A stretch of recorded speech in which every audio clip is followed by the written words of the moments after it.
Now we begin Sariches Amid Beis with the words Mina Av. And now we're talking about a case of a ger who marries his father's sister when this woman is his father's paternal sister. Is then Yikayim. We're not going to force him to divorce his wife because everyone knows, it's public knowledge, that there's no kirva through a non-Jewish father. Now we have a case of achos ha'em min ha'em. This is his aunt on his mother's side, and this is a woman who shares the same mother as his mother. So in a sense, these are two sisters born to his grandmother. Yotzi, once again, we're talking about kirva through the mother. And even in the case of Goyim, everybody takes that very seriously. We know that they were born from that mother, from that womb. So therefore, because of the Gzeira of Achoso Be'imo here, again, even though Doraisa in Katan Shenolad Nami, therefore he has to be Motzio Min Adin. However, Min Ha'av, what happens in the case of Achos Ha'em Min Ha'av? You have a guy whose mother and her brother share the same mother. So that's called Achos Imo Min Ha'av. So the aunt here and his mother share the same father. Rabbi Meir Omer Yotzi v'Chachamim Yikayim. And the Gemara explains. Shahoy Rabbi Meir Omer kol erva shehi mishum she'er ha'em Yotzi. If the blood relationship here between the ger and his biological relatives who also converted is that of through the mother, as in this case, because we're talking about a case of achos imo, so it goes through the mother, then Rabbi Meir says we have to keep far away from this. And we have to bust up the marriage even with the Eved, because this is going to be a gzera mishum achotso me imo.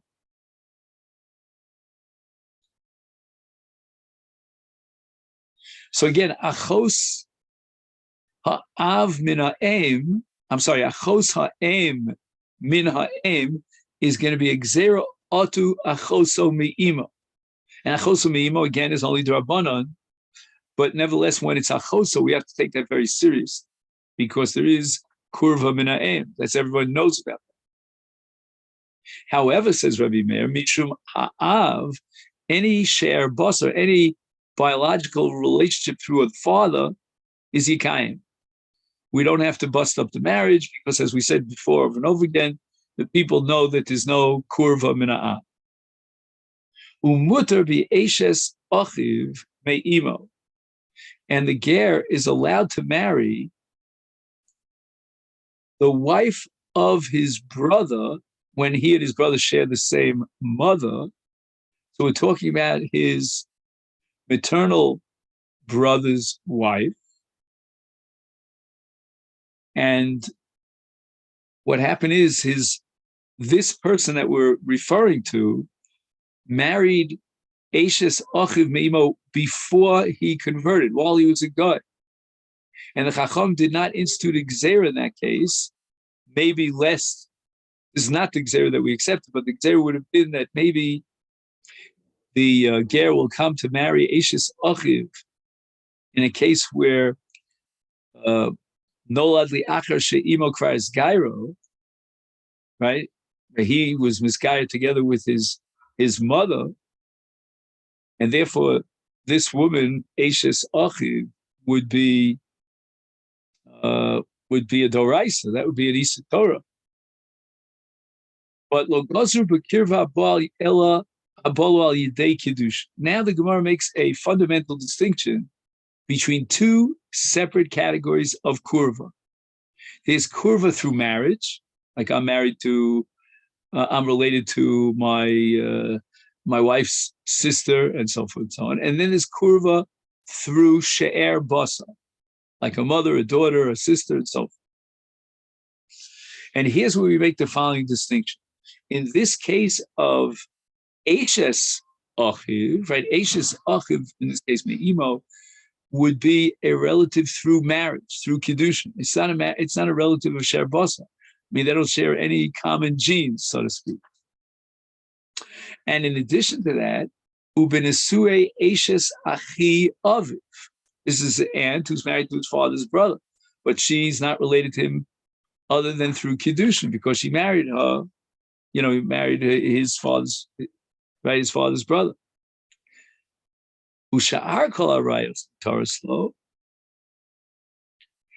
And the Brisa goes ahead and says that they didn't make a gzer and a ger of kurva in a case where it came through kiddushin.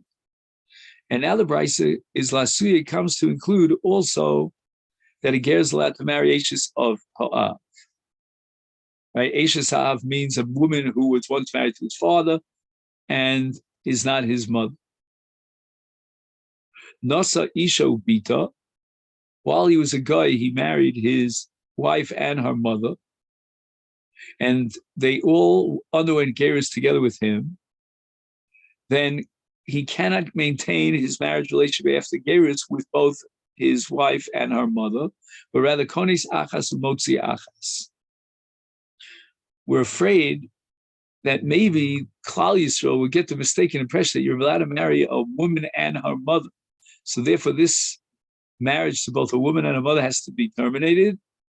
And l'chatchil lo yichnos. The Gemara is going to try to explain what those three words are. Next, Mesa Ishto, the ger's wife dies, mutter bechamosa. Okay, this is going to be a major plugta between two Tanoim, but this particular brisa reflects the shita of Rabbi Akiva that a man is allowed to marry his mother-in-law. Well, I shouldn't say that because that's not true. He's not allowed to marry his mother-in-law, but he's allowed to marry, in a case of a ger, I should say, he's allowed to marry his wife's mother. Ika detani asur b'chamos. And others say that this ger is not allowed to be to marry his wife's after his wife's death, her mother. The Gemara's medayik. Atani mias, it says in the Brisa, mutter be ashes achiv. And this is the case of achiv me'imo. So we're talking about a sister-in-law marrying your brother's wife after gerus, and she was married to your brother Mina'im.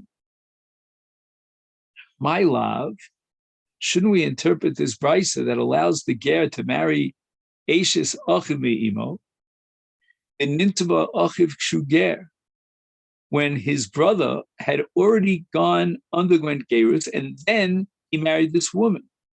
And nevertheless, the brisa was matir the ger after the death of his brother to marry Ashes Achiv Me'imo. So we should now derive the conclusion that a ger is allowed to marry Ashes Achiv Me'imo. Lo, Gemara says no, that's not the case. The case is the nisba kishahu oved kochavim. That when the brisa was matir a ger to marry Ashes Achiv Me'imo, that's a case where the ger is marrying Ashes Achiv Me'imo d'nintzaba kishahu oved kochavim. His brother married this woman while he was a guy. But if he marries a woman after his gerus, then we don't find anyone who'll be matir for the ger to marry Ashes Achiv Me'imo. So the Gemara then asks the following question. If we're talking about a case of this ger's brother who after gerus marries a woman, Ma'ila Meimar, what's the chiddush over here? I'm sorry, it's the other way around, right?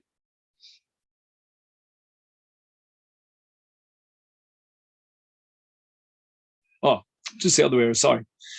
If the brisa is addressing a case where his brother married this woman while he was a guy, Ma'ila Meimar, it's pshita. Well, why would we have a havamina that this should be also, that now after his gerus, he would not be allowed to marry his brother's wife. I mean, at the time of the marriage, she was not Jewish. The Gemara answers, we should have a gzera. If the brother had married this woman after his gerus, that would certainly be prohibited. So now the Rabbanan should be afraid that even in a case where the brother got married to this woman when he was a guy, still we should be afraid that people will confuse that with a case where his brother married this woman after gerus. Mashmalan, the Brisa tells me that no, the Chachamim did not go that far to prohibit a ger to marry Eishes Achiv if his brother married this woman when she was a goya and he was a goy. Omar Mar, we go back to the Brisa. It says about a ger shenasa isho bita kones achas motzi achas, and then it says ulechatchila lo yichnos. What are you adding to me when you say ulechatchila? You just finished saying that he has to divorce one of those two. Ashta fuki mefik. Obviously, this was not a legitimate marriage to be married to both a mother and a daughter at the same time. Again, all this is in the case of a ger. Is lechatchila mi boy? You have to tell me lechatchila that he's not allowed to marry such a set, a mother and a daughter set. Obviously, if you're telling me that he's got to divorce one of the two, then he wasn't allowed to marry both. So the Gemara says, Hasam Koi, this din of lechatchila yichnos goes back to a different halacha that's mentioned in the same Brisa. V'hachi kamar hach, the Omer Rabbanan Yikayim, those scenarios in which the Brisa says that if the ger married such a woman, he's allowed to maintain that marriage. We're not going to bust it up and force him to divorce his wife. Like, for example, we said Achoso Me'aviv. Achoso Me'aviv is certainly Yikayim, because as we said, everybody knows, it's public knowledge that there's no yichus for the father. So here's where the Brisa wants to teach me what's the din b'di'eved, but only b'di'eved, meaning Yikayim, we can recognize and validate the marriage b'di'eved, but l'chatchila lo yichnas. So even in those cases where b'di'eved lo yetze, lo yotzi, we're not going to force him to divorce his wife, nevertheless, l'chatchila, he's not allowed to marry. Mesa, each though, we said in the Brisa that if the ger's wife dies, muta b'nesuei chamosa, because the tanisha aser b'nesuei chamosa. So is the ger allowed to marry his mother-in-law after the death of his wife? So Gemara says the following: what is this machlokas all about? Chadok Rabbi Yishmael v'chadok Rabbi Akiva. We have a fundamental machlokas between Rabbi Yishmael and Rabbi Akiva regarding chamosa. Mandi asar ki Rabbi Yishmael tiyomar chamosa lachamisa b'isura kaima.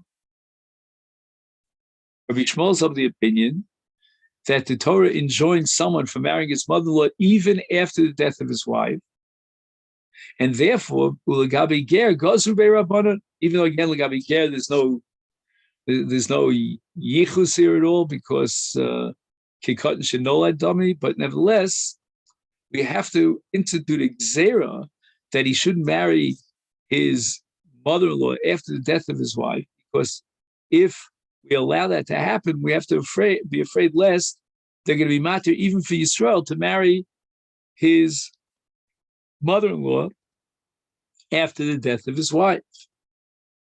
So because the Isur of Chamoso extends even after the death of his wife, therefore we would make a gzera in the case of a ger.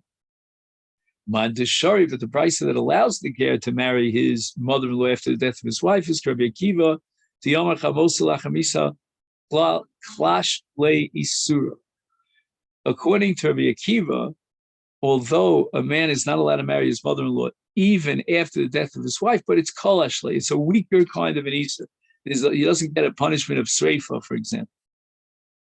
Ulagabi ger lo gozu be'rabbanan.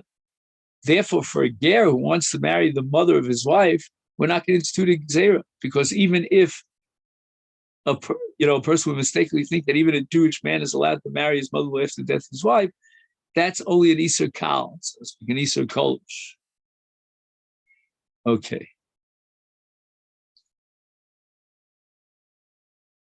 Now we get to the Mishnah of Tarovos. Okay, here I have to take a deep breath.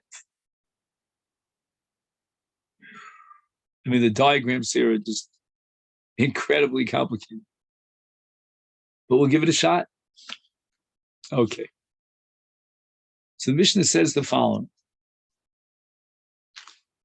Chamesh noshim shenisarvu vladoseihem. Now, I once heard a story about a hospital here in Jerusalem that I don't think it was 5 children, but there was a mix-up in the hospital, and they gave the wrong baby to the wrong mother. So I think, even in our contemporary society, it could happen, but not 5 would. And that's pretty dramatic. Okay, so we don't know who is the son of whom. Higdilu hataromos. Now, this mixture of babies, now they became older, b'nasu noshim, and they got married. Umesu, and now their wives fall for Yibum. So we have no question about the fact that each one of these Tarovas people, his wife falls for Yibum. That's not a question, but the question is, to whom does she fall for Yibum? We don't know who's the brother of the late person who died and left his wife for Yibum. So therefore, we're not allowed to allow all the brothers to be miyabim, all these women, because with regard to each particular brother, he might be marrying not Eishes Achiv, but he might be marrying the wife of a different brother. Just one second. Why does he say Yevamot? Just give me a second. I made one error in the calculation. Ein zu Eishes Achiv a mess.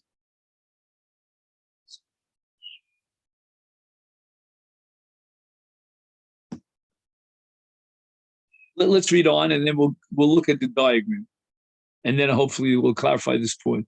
Why does he mention Yevamot? Okay, fine. Now we have an interesting solution to this problem. Very creative on the part of the Mishnah. Arba choltzin liachas.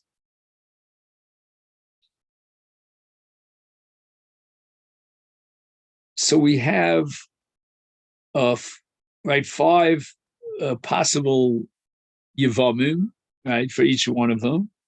Let 4 out of the 5 brothers give chalitza to one particular woman. So you're left with one brother who didn't give chalitza, and Mimonavshach, he could now marry this 5th woman. Why? Because if any of the other women were really in truth Eishes Achiv, and they fell for Yibum, so they all got chalitza. And if this particular woman is Eishes Achiv, then wonderful. He's being miyabim. And v'echad miyabim otz. So the 5th brother, b'monachshach, could be miyabim this 5th woman. Why? If it's Eishes Achiv, again, that's the mitzvah of Yibum. And even if it's not Eishes Achiv, let's say it's the wife of one of the other 4 brothers, but they each gave chalitza, and therefore she's muteris lo. And we're going to make a round robin and do this over and over again. We're going to get to the next brother, and we're going to say that who, right? This, let's say the brother that was miyabim, the wife of the Rishon, Ushlosha, and another 3, other than this guy, Choltzin liachas, liachad miyabim. Now this guy could be miyabim. And you keep going around and around and around. Nimsu arba chalitzos v'yibum l'kol achas v'yachas. Each one of these 5 women will have 4 chalitzos and 1 yibum. And that means that each one of these women will have a situation where perhaps there will be a mitzvah of yibum. We don't know. It's 1 out of 5 chances. But echshaloya, in any event, there's no violation of any yisra. That's for sure. And again, the Gemara is going to point out you could have had a different solution to this problem. And one of the 5 Yevamim could have been miyabim all 5 women after the chalitza. But that's not what we're trying to do. We're trying to get every brother a shot at perhaps fulfilling the mitzvah of Yibum. So I have here a diagram, and with a great hesitancy, I'll read to you the diagram because it's. I think we understand the Gemara better sometimes without the diagram. But anyway, what we have here, five men. Just a second. Make sure I'm looking at the right. Yeah.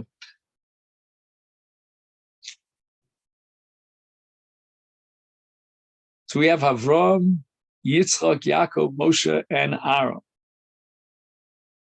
Avram marries Chana, and they have a child named Reuven. Now Yitzchak marries Penina, and they have a child named Levi. Yaakov marries Yocheved, they have a child named Yisachar. Moshe marries Tzipora, they have a child named Dan.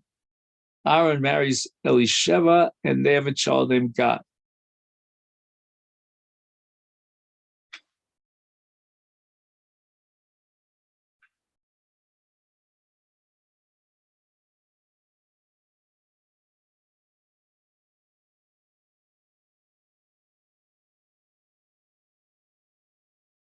Okay, so we know clearly about Reuven, Levi, Yisachar, Dan, and Gad. However, these 5 women gave birth to their husbands, another ben, and they all got mixed up together. Now, Godlu B'nai Taroves, the mix-up, 5 children got mixed up. Now they matured, they got married. One married Sarah, one married Rivka, a third married Rachel, a fourth married Leah, and a fifth married Dinah. Now, Mesu B'nai Taroves Blo Bonim, V'nafla Eishes Kol Echad Lifnei Achiv Liyibum, HaKeven Shein Yadua Mihu Achiv Shel Kol Echad Mehem, Skuka Kol Achas Mehem Yisafeg L'Chol Abonim Shelo Nisar. All right, that's how they work this out. Now we look at the Gemara here on the bottom of Tzarich Chesed. V'dafka Michlitz V'Hadar Yibume. The sequence here is critical. The 4 brothers, before the Yibum of the 5th, have to first give Chalitza. Aval Yibume Bereisha, to allow that 5th brother, before the Chalitza of the other 4 brothers, to marry this woman low. Why? Simply, Dikapaga B'Yevamot Shuk. If this is not his brother's wife, but rather the wife of the brother of one of the other 4 brothers, then she's Asura B'Isa Yibum. I'm sorry, B'Isa Yevamot Shuk, until she gets Chalitza.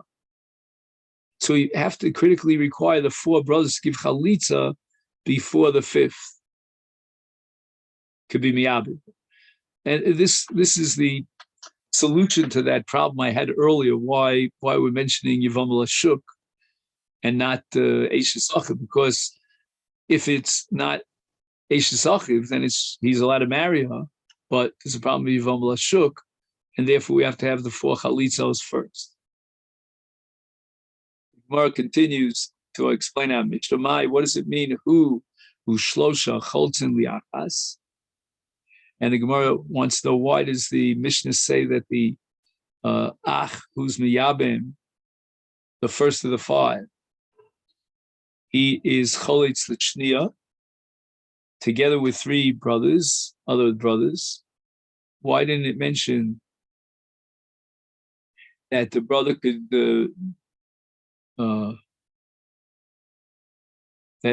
also ach sheyibem es harishona? Oh yeah, why can't that first brother who's miyabim be miyabim all these women? Why not?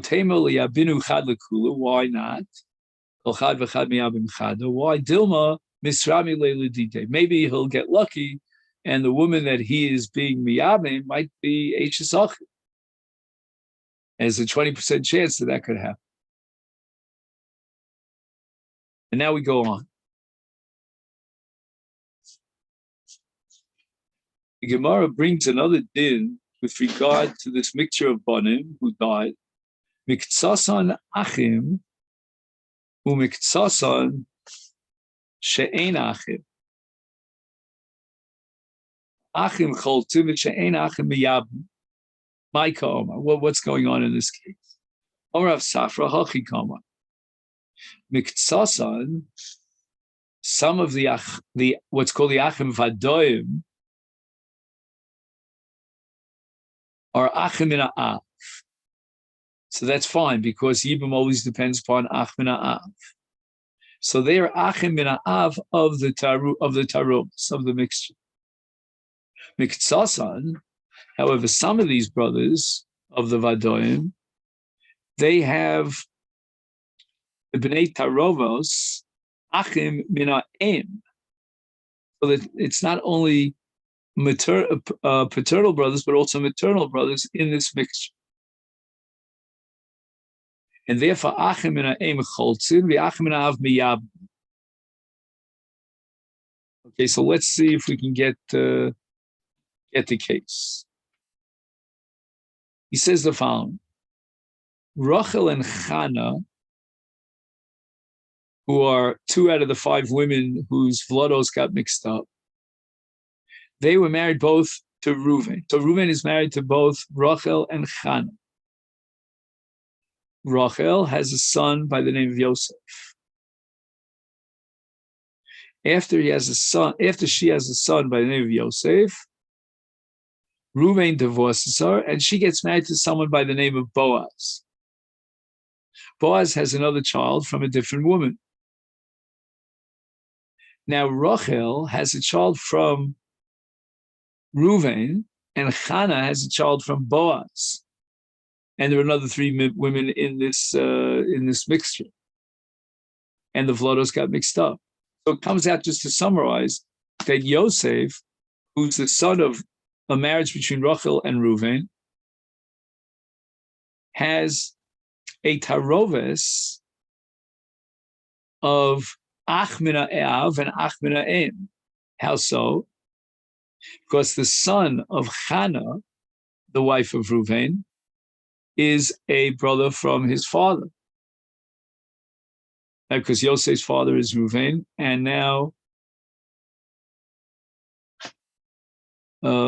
we have the child of Reuven who married Chana. So that's clear. That's a mitzvah Yibum. However, the child of Rachel and Boaz, again, Yosef's father was Reuven, not Boaz. So after Reuven divorces his wife Rachel and she gets married to Boaz, the child from that marriage is a half-sister through the mother. And that's an Isser Veshesach. That's an Isser Koretz, without a mitzvah Yibum.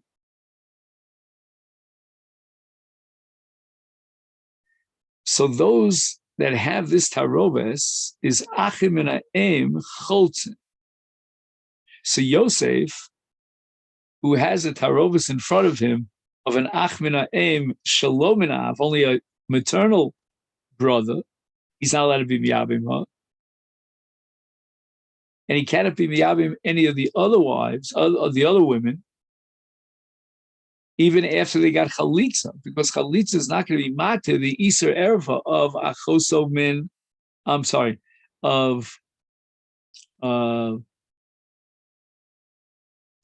Eishes Achiv Minaim. So therefore the son of Rachel and Boaz is now an Erva of Eishes Ach Minaim, and therefore only chalitza could be allowed, not yibum. But 4 brothers who are left over, and they have a tarovas only of achim and av, they can be miyabim, as we saw in the Mishnah, that the four will do this round robin, each one giving chalitza to the same woman, and then the other three will do the same after the fifth guy marries her, etc., etc. Now we go on. Miktsasam Kohanim, Miktsasam Sheina Kohanim. Now with Kohanim, we have an extra problem of chalitza. A Kohen is enjoined for marrying his chalutza. Is therefore Kohanim choltzim, but they cannot be miyabim because a Kohen is not allowed to marry a chalutza. So we always have to be worried that this woman that he's going to be miyabim is not Eishes Achiv, but rather Eishes Achiv of one of the other brothers that got mixed up here. And they have to give chalitza, and then Memela, she becomes Asura Olav to the Kohen. So the Kohen is not included in this round robin, which would end up with Yibum. He doesn't have the option of any Yibum whatsoever because of the chalitza given by the other four brothers. However, she'enam Kohanim, those brothers in this picture who are not Kohanim, Yavmin, they have no problem with Yibum at all, even to a chalutza. Another dinim, Miktsasan Kohanim, Miktsasan Achim min ha'em, Elu v'elu choltzim v'lo miyabim. So the Kohen cannot be miyabim a chalutza. And the Achim min ha'em cannot be miyabim because it might be Eishes Achia min ha'em v'lo min ha'av, who's asur lo b'yisur kares.